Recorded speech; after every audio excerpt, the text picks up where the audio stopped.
স্বাধীন বাংলাদেশের ইতিহাসে ভারতের সঙ্গে সরাসরি যুদ্ধ একবারই সংঘটিত হয়েছিল, আর সেটি হল বড়াইবাড়ি যুদ্ধ।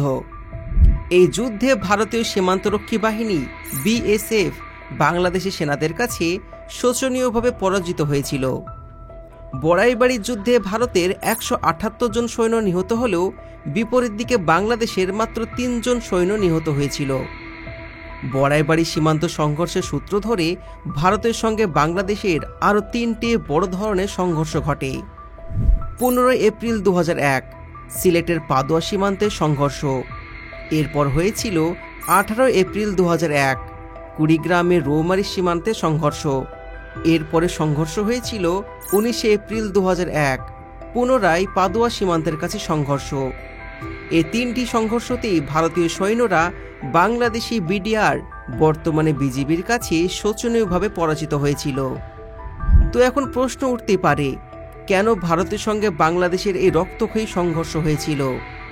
তো ১৯৭১ সালে বাংলাদেশ স্বাধীন হওয়ার পর থেকেই ভারতীয় বিএসএফ বাংলাদেশের সিলেটের পাদুয়া সীমান্ত এলাকায় নানা ধরনের অবৈধ কর্মকাণ্ড চালিয়ে আসছিল।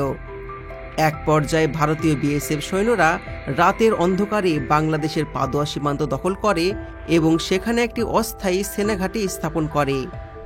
এই খবর গ্রামবাসীরা বাংলাদেশের বিডিআর সদস্যদের জানালে বিডিআর ক্ষুব্ধ হয়ে ওঠে এবং যে কোনো মূল্যে পাদুয়া সীমান্তকে দখলমুক্ত করার সিদ্ধান্ত করে। ভারতীয় সৈন্যরা যখন বাংলাদেশ সার্বভৌমত্ব সীমান্তে অস্থায়ী ঘাঁটি স্থাপন করে, তখন বিডিআর সৈন্যরা উত্তেজিত হয়ে ওঠে এবং সিদ্ধান্ত নেয় তারা যে কোনো মূল্যে পাদুয়া সীমান্ত পুনরুদ্ধার করবে। বাংলাদেশের সার্বভৌম এলাকায় ভারতীয় বিএসএফের এরকম আচরণ বাংলাদেশি সেনাদের আরও উত্তেজিত করে তোলে।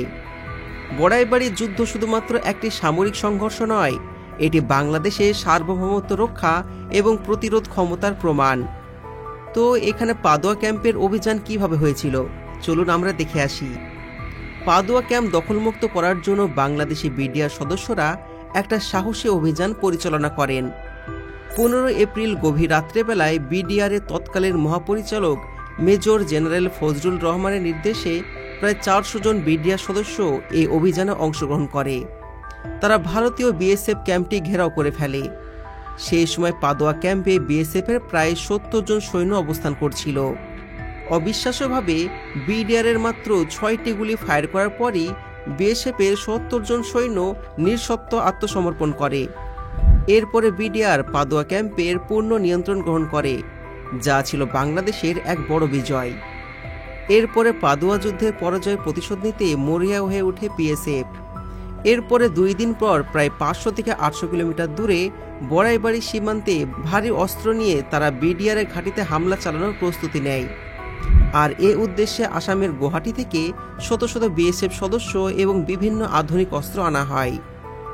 এরপরে ১৮ এপ্রিল ভোররাত্রিবেলায় বড়াইবাড়ি গ্রামের কৃষক সাইফুল ইসলাম ধান খেতে পানি দিতে গিয়ে লক্ষ্য করেন শত শত বিএসএফ সদস্য ভারী অস্ত্র নিয়ে কাঁটাতারের বেড়া পেরিয়ে বাংলাদেশের ভেতরে প্রবেশ করছেন। তারা সাজোয়া যান, মেশিন গান এবং অন্যান্য আধুনিক অস্ত্র নিয়ে বাংলাদেশের অভ্যন্তরে আক্রমণ চালানোর জন্য প্রস্তুতি নিচ্ছিলেন।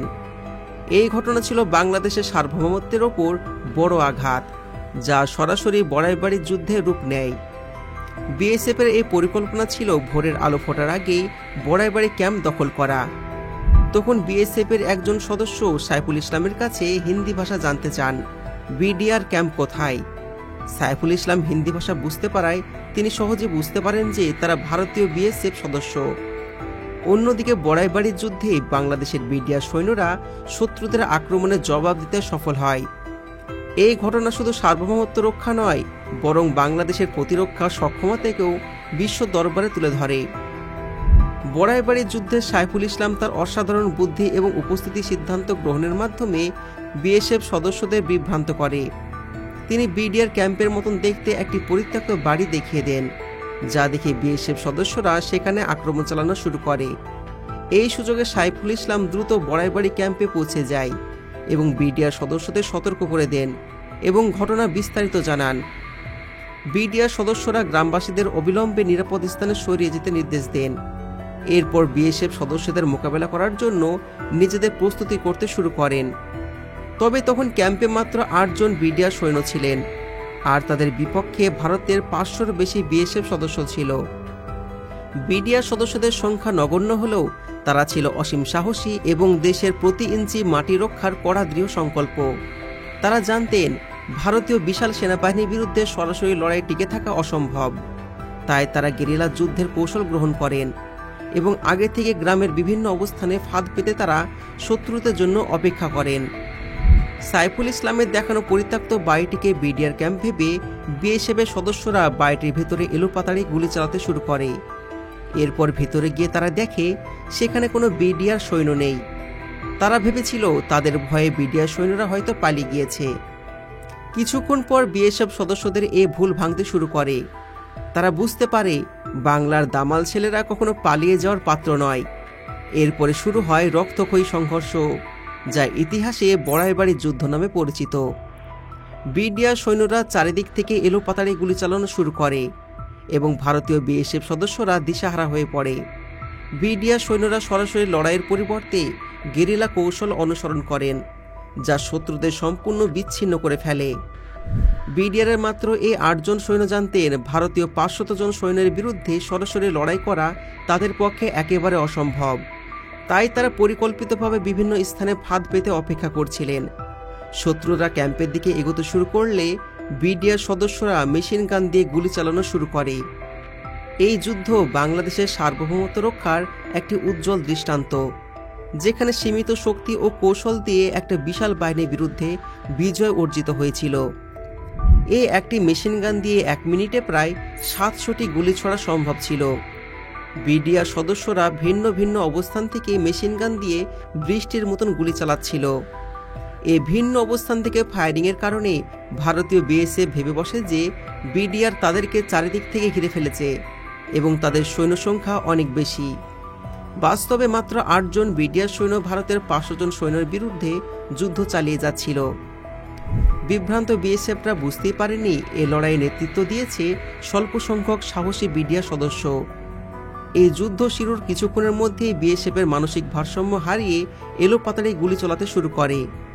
এরপর এখানে প্রায় 2 দিন ব্যাপী যুদ্ধ হয়, আর এই যুদ্ধে ভারতের 178 জন সৈন্য নিহত হয়। অন্যদিকে বাংলাদেশের মাত্র 3 জন সৈন্য নিহত হয়েছিলেন। এরপর বিভিন্ন গ্রামবাসীর কাছ থেকে খবর পেয়ে পার্শ্ববর্তী হিজলামারি ক্যাম্প থেকে আরও 6 জন বিডিআর সদস্য বড়াইবাড়ি ক্যাম্পে যোগ দেন। পরবর্তীতে রংপুর, জামালপুর, ময়মনসিংহ এবং কুড়িগ্রাম থেকে অতিরিক্ত বিডিআর সৈন্য বড়াইবাড়িতে পৌঁছায়। বিডিআরের আক্রমণের তীব্রতায় ভারতীয় বিএসএফ শেষমেশ পিছু হটে যায় এবং আত্মসমর্পণ করতে বাধ্য হয়। এই পরাজয়ের সময় বিএসএফ সদস্যরা বাংলাদেশের 86টি বাড়ি জ্বালিয়ে দেয়। তবে বিডিআরের তত্ত্বাবধানে গ্রামবাসীরা আগে থেকে নিরাপদ স্থানে চলে গিয়েছিলেন। এর জন্য কোনো মানুষ আহত হয়নি। এই ঘটনা বিডিআরের অসীম সাহস এবং দেশের প্রতি ভালোবাসার প্রতীক হয়ে দাঁড়ায়। এই যুদ্ধ কেবলমাত্র বড়াইবাড়ি ক্যাম্প রক্ষা নয়, বরং বাংলাদেশের সার্বভৌমত্বের প্রতি দৃঢ় অবস্থানের একটা উজ্জ্বল উদাহরণ। যুদ্ধের 2 দিন পর বাংলাদেশে ধান খেতে পড়ে থাকা 16 জন বিএসএফ সৈন্যদের মরদেহ ভারতের কাছে হস্তান্তর করা হয়।